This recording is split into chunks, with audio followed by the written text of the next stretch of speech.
So we're going to look a little bit at the Jut Sao in context. So, look, anytime we talk about using a technique or how to use a technique, understand that all we're doing is offering a possibility. We don't think in terms of this is for this or this is for that. It's a possibility.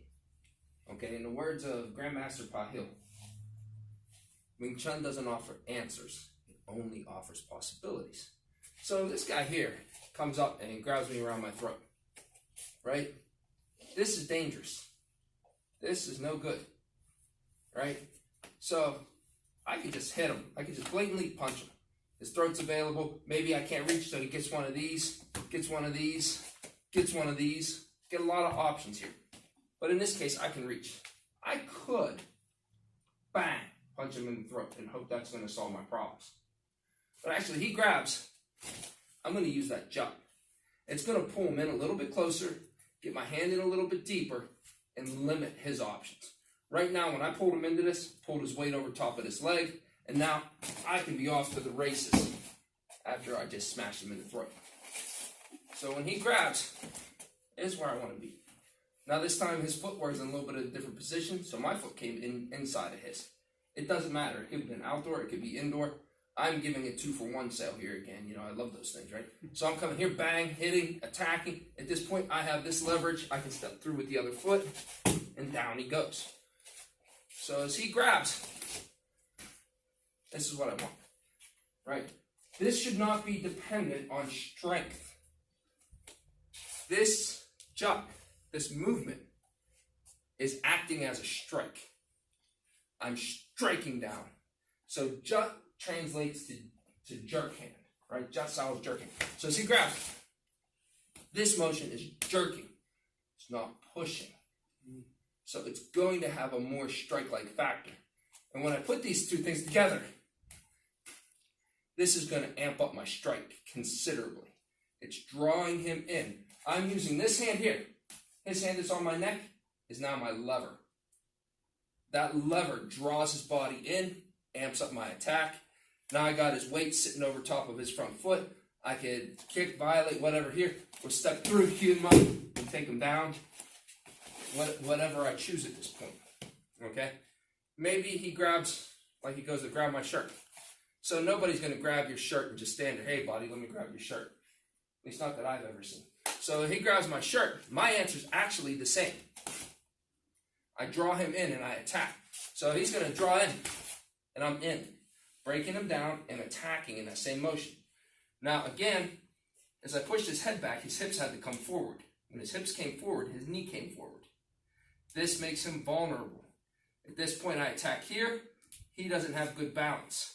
At this point, I draw him in, come across, attack. Maybe he's strong. Maybe I just want to get the heck out of there, drop him, and I'm out of there. Right? So we have to get some practice with this to get the idea and see how it works so you guys can learn the right level of energy. Truthfully, he goes to grab for me. I'm not letting him get there. I'm really not. If I have time to intercept him, he reaches. If I have time to intercept him before he can touch me, I really should. I shouldn't ever intentionally, he puts his hand on me, wait till he's there to act. This is not smart. This is not smart. If his hand comes and I can remove it before, that's obviously smart. He goes to grab me around the neck and I can deal with it first. That's obviously smarter because there's no real fighting going on there at that point. I intercept and I attack. But let's just say they got past we weren't paying attention. Guy just comes and grabs, and then, right? Because let's face it, most people aren't going to go, hey, I'm going to grab you by the shirt and punch you in the nose. It's going to be little to no warning. So as soon as he touches, here, avoid this. This is a mistake people make. There's not enough time for that. He touches, I break it, and I attack. One motion, bang. Here he is, bang, bang. And I'm off to the races. So how we have to practice is with decency and respect.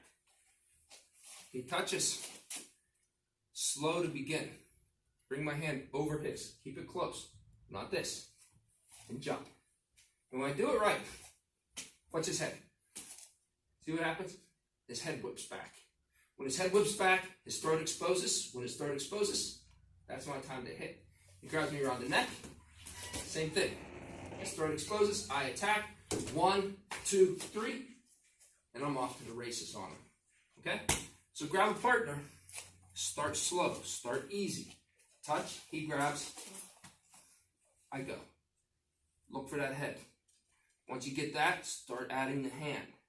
Once you get that, start looking for other possibilities about what else can happen. How's that point feel right there? Not good. Yeah. Reasonably terrible? Mm-hmm. Yeah. And that's just touching. Right? I also have his toe. I know where his legs are. I don't have to look. His toe, his body position tells me where that is. Touch, find a spot, get this under control, get a few reps, get a few of just this. See if you can get the other person to go. Sometimes you might find, maybe someone's bigger than you. Always a good idea to drop your horse with it. Easier. Sink my horse. It's going to pull him in even more. Okay, got the basic idea? So grab a partner and give it a go.